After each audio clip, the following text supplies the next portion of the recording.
খারিজ বা মিউটেশন করতে কি কি পেপারস লাগে। একজন নিজস্ব মানুষ শুভাকাঙ্ক্ষী আমাকে প্রশ্ন করেছে যে মিউটেশন বা খারিজ করতে কয়টি কাগজ বা কি ধরনের কাগজ লাগে, সেই বিষয় নিয়ে একটু আলোচনা করতে চাই আপনাদের সকলের সাথে। আসলেই বর্তমান সময় মিউটেশন একটি ন্যাশনাল প্রবলেম। মিউটেশনটা অত্যন্ত গুরুত্বপূর্ণ, বিশেষ করে জমি কেনাবেচার ক্ষেত্রে। যারা জমি কিনতেছেন, বিক্রি করতেছেন, এই শব্দটার সাথে অনেকেই জড়িত আছেন। মিউটেশন, রেকর্ড সংশোধন অথবা খারিজ, একজনের নামে থেকে অন্য জনের নামে ট্রান্সফার হওয়াটা, এটাকে মিউটেশন বলে। এক ধরনের মিনি রেকর্ডও বলতে পারেন। খারিজ করার জন্য সাধারণত 5 থেকে 6 ধরনের কাগজ ম্যান্ডেটরি, তার মধ্যে গুরুত্বপূর্ণ 4টি কাগজ। আমি একটু কথা বলতে চাই। রেকর্ড সংশোধনের জন্য বা মিউটেশন করার জন্য আপনার প্রথমেই প্রয়োজন হবে আবেদনকারীর পাসপোর্ট সাইজের ছবি। যিনি আবেদন করবেন তার, অথবা যার নামে মিউটেশন হবেন তার হলেও চলবে, সমস্যা নেই। পাসপোর্ট সাইজের 2 কপি ছবি, সদ্য তোলা। এরপরে লাগবে যার নামে মিউটেশন হবেন তার এনআইডি কার্ড। বাংলাদেশ সরকারের পক্ষ থেকে যে এনআইডি কার্ড আছে, সেই এনআইডি কার্ডের ফটোকপিটা অত্যন্ত গুরুত্বপূর্ণ। তৃতীয় লাগবে জমির মালিকানার পেপারস।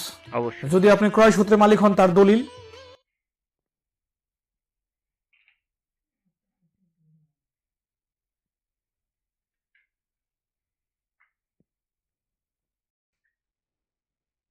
যদি ক্রয় সূত্রে মালিক হয়ে থাকেন তাহলে আপনাকে দলিল প্রোভাইড করতে হবে। আর যদি ওয়ারিশ সূত্রে মালিক হয়ে থাকেন তাহলে ওয়ারিশ সনদ মাস্ট। আবার বলছি, আই রিপিট, যদি জমির মালিক আপনি ক্রয় সূত্রে হয়ে থাকেন তাহলে মূল দলিল তো দিতে পারেন, দিবেন, না হলে বায়ো দলিল অথবা নকল সার্টিফাইড কপিও দিতে পারেন, দলিলের ফটোকপি। আর যদি ওয়ারিশ সূত্রে পূর্বপুরুষের কাছ থেকে সম্পত্তি পেয়ে থাকেন তাহলে আপনার প্রয়োজন হবে ওয়ারিশ সনদ। ওয়ারিশ সনদ আপনার ইউনিয়ন ভূমি অফিস থেকে আপনি এটা নিতে পারবেন। সর্বশেষ যে পেপারসটা লাগবে সেটা হচ্ছে জমির রেকর্ডের পেপারস, সর্বশেষ রেকর্ড। সারা বাংলাদেশে একযোগে আরএস রেকর্ডের উপর ভিত্তি করে জমি বেচাকিনি হয়ে থাকে, কিন্তু বাংলাদেশের কোনো কোনো উপজেলায় বা জেলায় সিটি জরিপ, বিএস বা বিআরএস অলরেডি হয়েছে। তাদের ক্ষেত্রে এক কথা যদি বলি, সর্বশেষ জরিপ, আরএস হলে আরএস, বিএস অথবা বিআরএস বা সিটি জরিপ যেটা বলেন, এই 5 ধরনের কাগজ হলে আপনি মিউটেশন করতে পারবেন। অবশ্যই নিজে করেন বা যদি ব্রোকার সিন্ডিকেটের মাধ্যমে করেন তাও করতে পারবেন। আরেকটা জিনিস প্রয়োজন হবে, একটি স্বাক্ষর। যার মাধ্যমে আবেদন করবেন তার স্বাক্ষর, অথবা যার নামে মিউটেশন হবে তার।